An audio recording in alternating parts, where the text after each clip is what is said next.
Itulah ilmu yang dia dapatkan sehingga dia menganggap dia adalah guruku dan sangat menghargainya. Kenapa? Karena ternyata ilmu yang kita ambil itu sebenarnya adalah nur Allah yang dititipkan kepada hambanya, dan nur itu berpindah ke kita. Makanya al-ilmu nurun. Ini kunci. Makanya saya ketika mengkaji beberapa ayat dan menarik dalam ilmu tasawuf, itu connect sekali. Ini yang sebenarnya kita ingin kumpulkan. As-sholatu nurun. Yang pertama, sholat itu adalah cahaya. Wal malaikatu nur. Malaikat itu adalah cahaya. Al-ilmu nurun. Ilmu itu adalah cahaya. Kemudian, Rasulullah adalah nurun Muhammad. Al-Quran huwa nur. Al-wudu huwa nur. Az-zikru nurun. Kenapa semua mengatakan nur? Ilmu adalah nur. Wudu adalah nur. Kemudian amal baik adalah nur. Salat adalah nur. Zikir adalah nur. Allah adalah nur. Allahu nurus samawati wal ardi masalun nur. Muhammad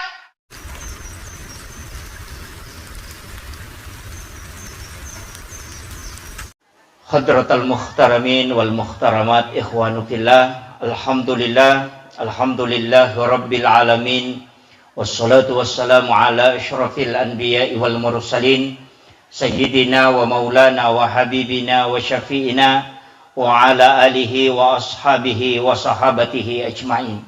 Allahumma salli ala sayyidina Muhammadin tibbil qulubi wa dawaiha wa afiyatil abdani wa shifaiha wa nuril absari wa diyaiha wa ala alihi wa sahbihi wa sallim. Yang saya hormati dan saya muliakan Ibu yang mewakili Bapak Bupati Kabupaten Bulukumba beserta seluruh rombongan. Yang saya hormati dan saya muliakan Bapak Kepala Kantor Kementerian Agama Kabupaten Bulukumba beserta seluruh pejabat dari Kementerian Agama. Yang saya hormati dan saya muliakan Bapak Camat Kecamatan Bulukumba. Yang saya hormati dan saya muliakan Bapak Kepala Kantor Urusan Agama Kecamatan Bulukumba beserta seluruh pejabat, para tokoh masyarakat, tokoh agama, para alim ulama, dan seluruh tamu undangan. Wabil khusus yang saya hormati dan saya muliakan Sahibul Ma'had, Sahibul Madrasah, yakni Kepala MTSN Negeri 2 Bulukumba beserta seluruh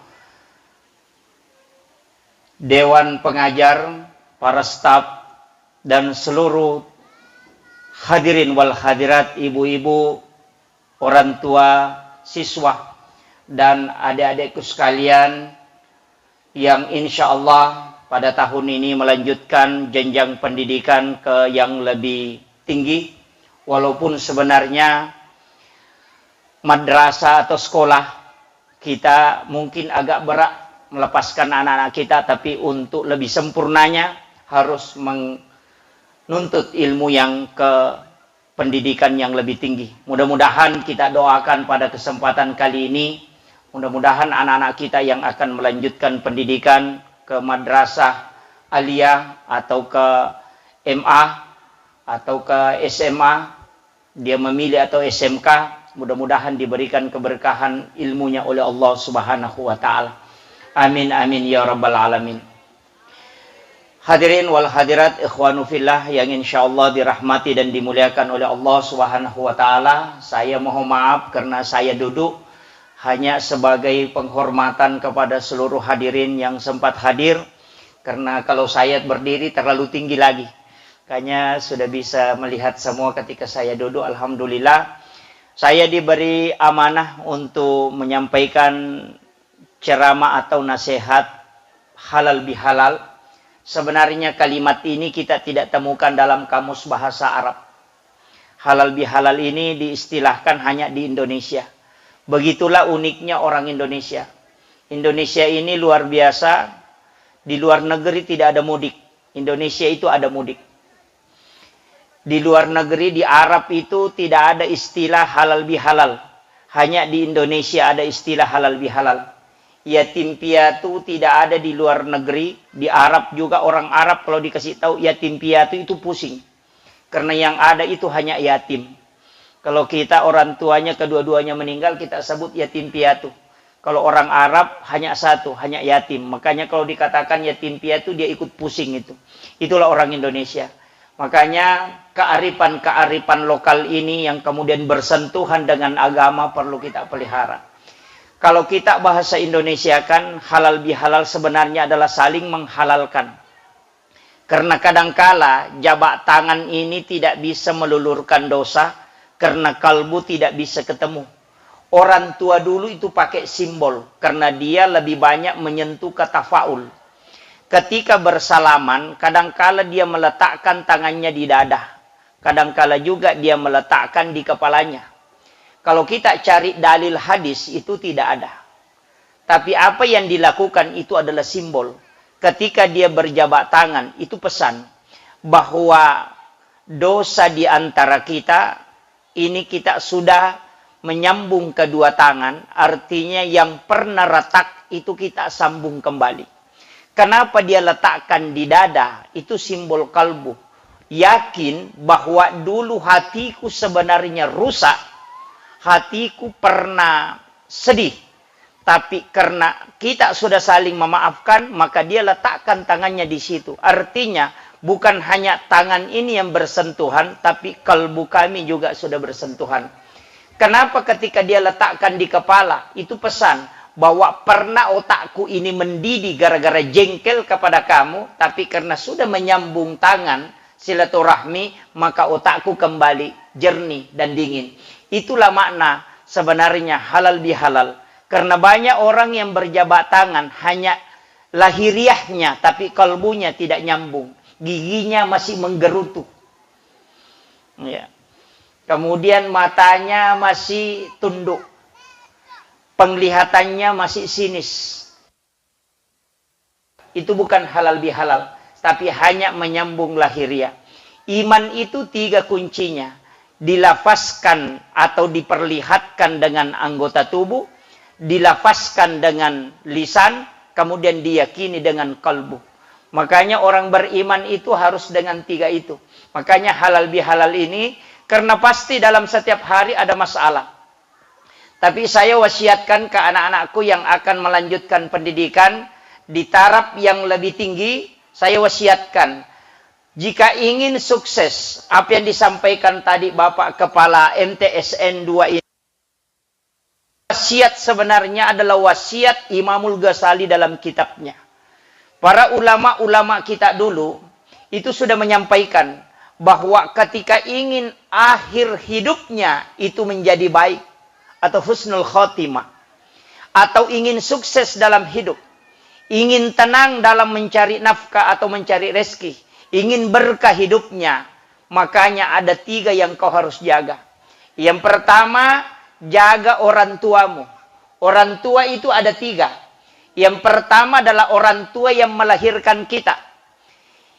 Ini yang orang tua.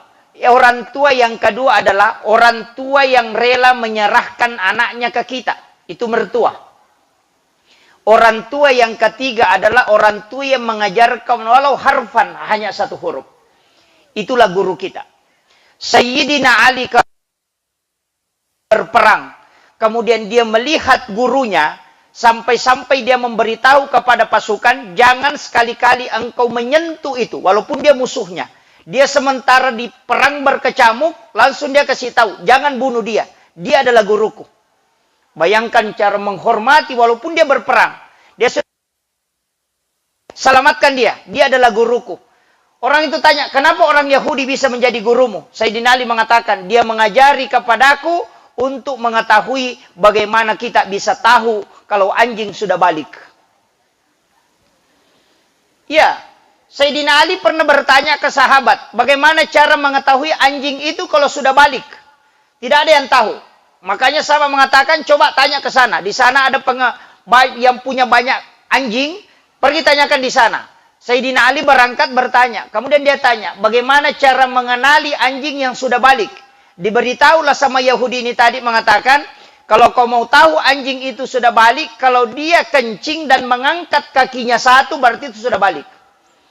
Itulah ilmu yang dia dapatkan sehingga dia menganggap dia adalah guruku dan sangat menghargainya. Kenapa? Karena ternyata ilmu yang kita ambil itu sebenarnya adalah nur Allah yang dititipkan kepada hambanya, dan nur itu berpindah ke kita. Makanya al-ilmu nurun. Ini kunci. Makanya saya ketika mengkaji beberapa ayat dan menarik dalam ilmu tasawuf, itu connect sekali. Ini yang sebenarnya kita ingin kumpulkan. As-sholatu nurun. Yang pertama, sholat itu adalah cahaya. Wal malaikatu nur. Malaikat itu adalah cahaya. Al-ilmu nurun. Ilmu itu adalah cahaya. Kemudian, Rasulullah adalah nurun Muhammad. Al-Quran huwa nur. Al-wudu huwa nur. Az-zikru nurun. Kenapa semua mengatakan nur? Ilmu adalah nur. Wudu adalah nur. Kemudian amal baik adalah nur. Salat adalah nur. Zikir adalah nur. Allah adalah nur. Allahu nurus samawati wal ardi masalun nur. Muhammad, Rasulullah adalah nurun Muhammad. Malaikat juga adalah nur. Kenapa orang yang masuk surga itu bercahaya di depan, di belakang, dan di atasnya? Dan orang yang diberikan nur di dalam kuburnya itu tidak sembarang.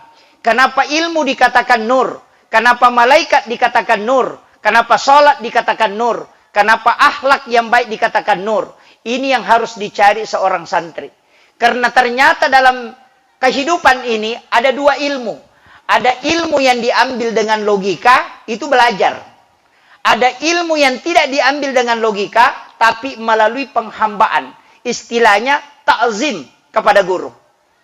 Saya ketika membuka beberapa kitab-kitab ulama terkenal, termasuk ke Khalil Bangkalan, Madura, ke Wahab Hasballah, ke Hashim Asy'ari.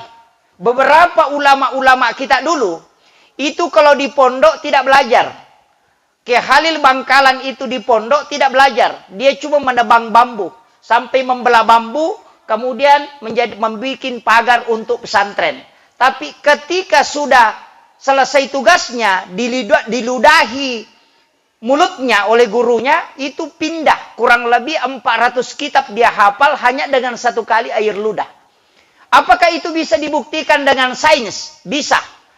Flash disk yang dicolokkan ke laptop, kemudian diinstal Al-Quran 30 juz, itu bisa pindah. Dengan hanya kecepatan kurang lebih 5 menit.